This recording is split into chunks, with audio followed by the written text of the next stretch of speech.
Regardless of the application, following a routine preventative maintenance schedule will help assure trouble-free performance and long life from your pump. Maintenance on your Gorman-Rupp equipment can be performed with common hand tools. The first step in any maintenance procedure is to review and follow all safety guidelines. Follow the instructions on all tags, labels, and decals attached to the pump.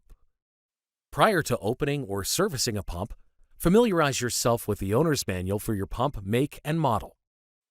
You can obtain a copy of your pump's manual by scanning the QR code on the pump or going to grpumps.com and typing in the pump's serial number.